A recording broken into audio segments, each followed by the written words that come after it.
fanboys and fangirls, it looks like the iPhone 13 is headed to the moon and beyond. No, literally, it is literally heading into space. Because according to the rumors, it looks like Apple is going to be working on a brand new satellite support, and this might just change the game of how we look at cellular technology, at least for a smartphone. Also on today's episode, the MacBook Pro prices have been tipped. We're going to break down the price range and what we can realistically expect with configurations. And lastly, the Samsung Galaxy S21 FE edition has an official, I repeat, an official date quoted by a reliable sourcer, and we'll be getting another variant with the Exynos chipset. All of that on today's episode, so stay tuned.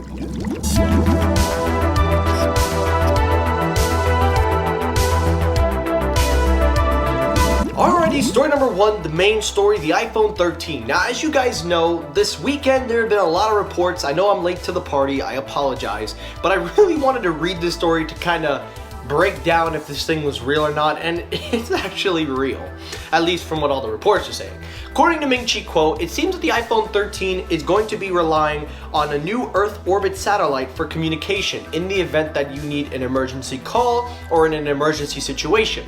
According to Kuo, he says that Apple will use a customized X60 chipset that will support satellite communications.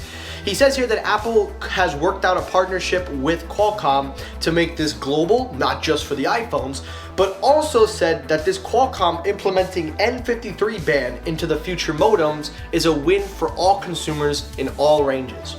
Also taking a look at the rumors, it seems that this terrestrial spectrum that Kuo mentions is going to be worked not only by Qualcomm and N53, but we've also heard that the X65 modems would offer global 5G support with, again, satellite speeds. So this is one of those things where I'm gotta ask the question, it's not a bad idea. I like the idea that this is an emergency use only. If you have literally no signal, you're out in the middle of nowhere, and you really need to make a call to something so important that it will literally use the satellite to get that call through, then I'm cool with that. But, I gotta ask the question. The question really in my mind that comes to term is really, why haven't they done this sooner?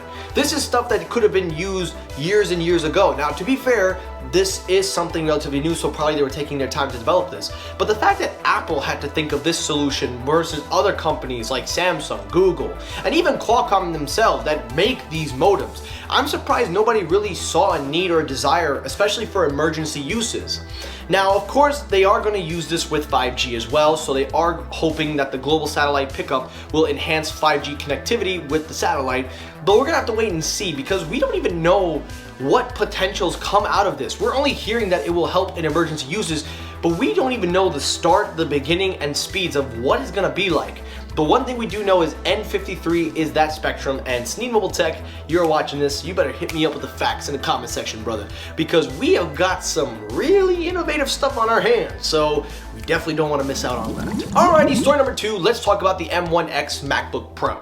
Now, the M1X MacBook Pro has been the topic of my channel for a long time, and I've been covering it, and I promise you guys updates. Well, I am proud to report that we have some more updates, and it is the price and configurations. So, according to several tipsters and leakers, it says here that the M1X MacBook Pro is rumored to be coming in multiple different configurations, and the starting price will be $1799 for the base 14-inch model.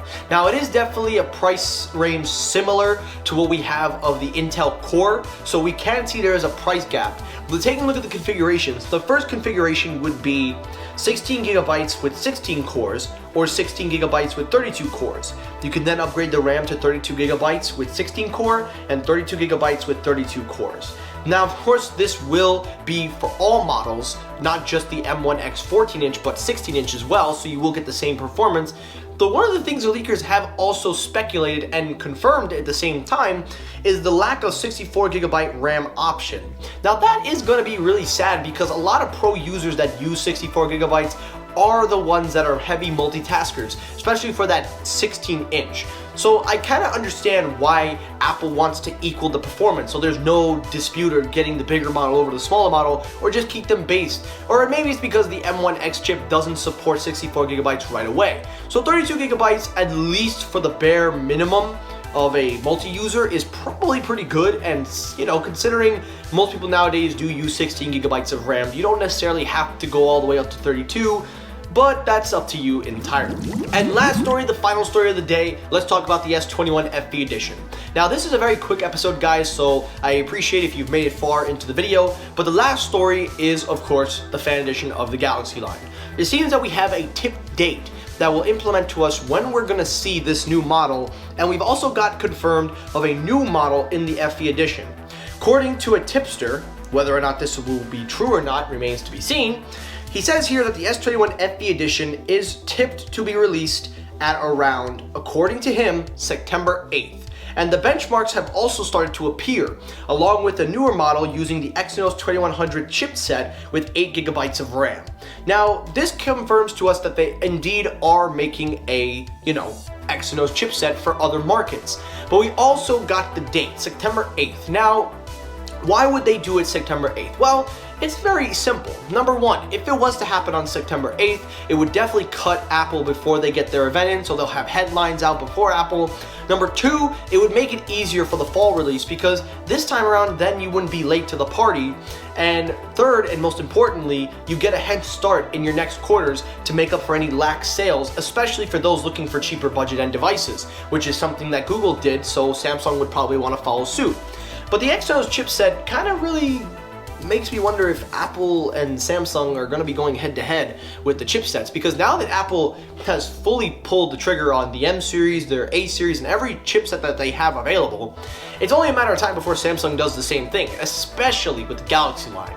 And their Exynos chipsets sometimes work, sometimes have a chalky record, so we'll wait and see. But let me hear your thoughts down below. Do you think Samsung releasing it September 8th is a good idea? And that's it for today's episode of Tech Noise. Now guys, again, a really quick episode, so I appreciate it if you made it this far. If you enjoyed the video, hit the like button. If you dislike the video, you can hit the dislike button. That helps circulate my videos as well. As always, everyone, thank you so much for watching. I'll see you all in the next episode. Have a great rest of your day, guys. Take care, stay safe, have a good day, and peace!